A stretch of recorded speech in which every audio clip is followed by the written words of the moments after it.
অপ্রাতিষ্ঠানিক যেই ব্যবসা আছে সেখানে ক্রমান্বয়ে তাদের আমাদের নীতি কাঠামোর অধীনে আনতে হবে। নীতি কাঠামোর সমর্থন দিতে হলে তাদের টিআইএন এবং বিআইএন নম্বর থাকতে হবে। একই রকম ভাবে দেখেন, যে সমস্ত ট্যাক্স আগে উইথহোল্ড করা হতো, আগে আমাদের বলা হতো যে এইটাকে অ্যাডভান্স ইনকাম ট্যাক্স হিসেবে বলা হচ্ছে, সেগুলো তাদের পূর্ণ পরবর্তীতে ট্যাক্সের নিষ্পত্তি করার ক্ষেত্রে, বাৎসরিক নিষ্পত্তি করার ক্ষেত্রে বিবেচনায় নেওয়া হবে।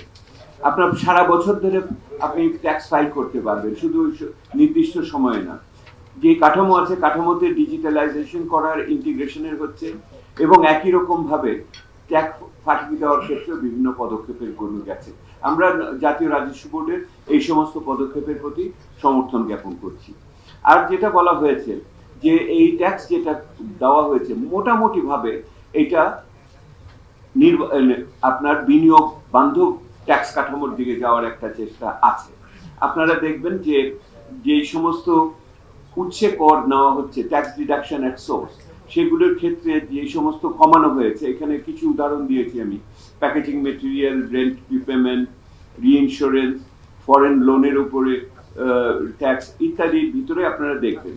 কিন্তু যেখানে যে আপনাদের সমস্যা হবে সেটা হলো অ্যাডভান্স ইনকাম ট্যাক্স সেভিং সার্টিফিকেটের উপরে, সঞ্চয়পত্রের উপরে, যেটা 5 থেকে 10% করা হয়েছে। আমরা খুব নিশ্চিত না এটা খুব উপকারী হয়েছে কিনা। এবং একই রকম ভাবে ইনভেস্টেড লিস্টেড সিকিউরিটিজ এর ক্ষেত্রে, ওই লাইফ ইন্স্যুরেন্স প্রিমিয়ামের ক্ষেত্রে এটা 15 থেকে 10% নেওয়া হয়েছে। এটা তো আমরা খুব নিশ্চিত না যে এটা ঠিক হলো। আমি আগাই, আপনারা এগুলি আমাদের এখানে অনেকে বক্তা আছেন, তারা এই সমস্ত বিষয়ে আরো বেশি গভীরে যেয়ে বলবে। আমরা দেখছি যে কিছু কিছু এলাকাতে আপনার যেই প্রত্যক্ষ আয়করের জায়গা আছে সেখানে মধ্যবিত্তের উপরে কিছু না কিছু চাপ সৃষ্টি হবে।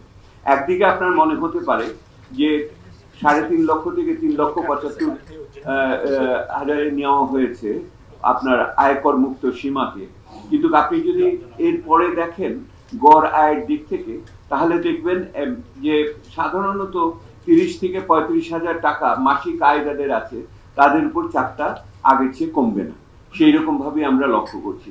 এবং সেটা যে মার্জিনাল ইন্টারেস্ট রেট, আমরা যে প্রান্তিক হারের কথা বলি, যদিও প্রান্তিক হার বাড়ানো হয়নি সেই অর্থে 30% উপরে, তারপরেও এটার ভিতরে সমস্যা রয়ে গেছে।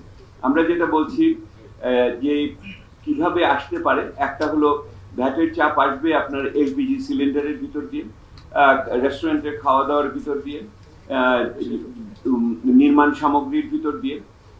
এছাড়া তো এর আগে তো জ্বালানিটা গেছে, আর হলো ইলেকট্রনিক বিষয়াদি, এবং আপনার যারা যারা ধূমপান করেন তারা তো অবশ্যই এটার ভিতরে পড়বে।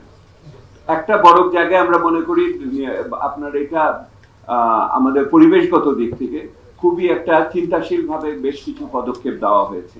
আপনারা দেখবেন যে ইলেকট্রনিক ভেহিকলস এর ব্যাপারে করা হচ্ছে, সোলার ইস্যুতে হয়েছে, স্বাস্থ্যের ক্ষেত্রে ফার্মাসিউটিক্যালস গুডস এর কথা হয়েছে, এগ্রিকালচারকে, কৃষিকে আগিয়ে নেওয়ার জন্য বিভিন্ন দেওয়া হয়েছে, এবং একই রকম ভাবে দেশের ভিতরে সিমেন্ট শিল্পকে সমর্থন দেওয়া হয়েছে।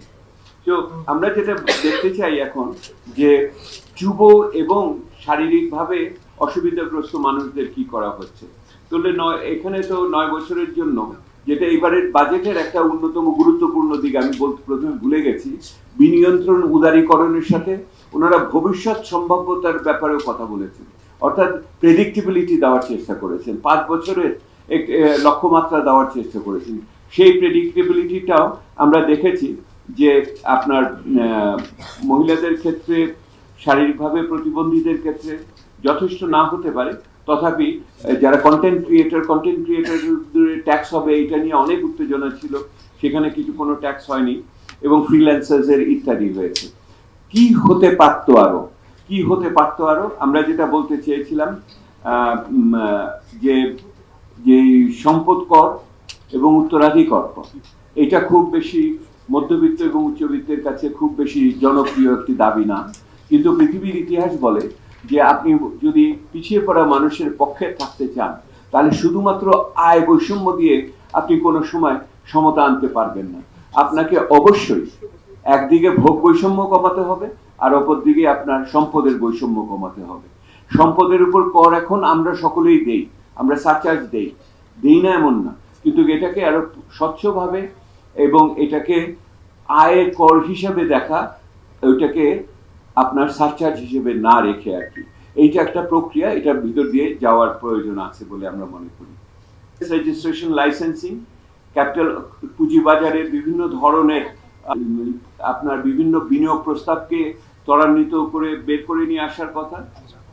বৈদেশিক মুদ্রার ক্ষেত্রেও বিভিন্ন ধরনের সহজীকরণ করা হয়েছে, বাড়ানোর ব্যাপারে হয়েছে।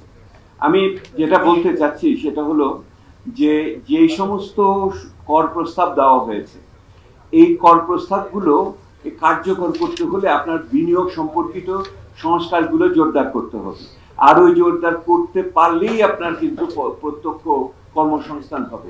এটা সময়ের ব্যাপার, এটা খুব দ্রুত তরিত হবে বলে 1 বছরের ভিতরে আমরা মনে করি না।